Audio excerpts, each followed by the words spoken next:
Serbiya Respublikasının prezidenti Aleksandr Vučić, Azərbaycan prezidenti İlham Əliyevin iştirakı ilə iki ölkə arasında Strateji Tərəfdaşlıq Şurasının birinci iclasında deyib ki, mən yaxın vaxtlarda Azərbaycana səfər edəcəyəm.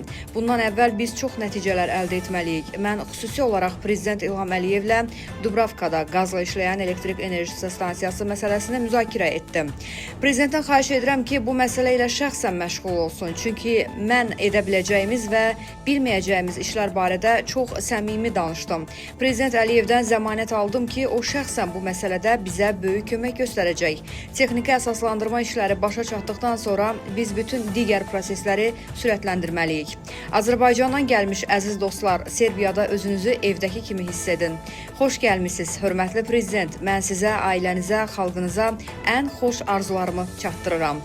Ümidvaram ki, sizi yenidən mümkün qədər tez qəbul edəcəyəm. Daha çox görüşlər olmalıdır deyə Vučić qeyd edib.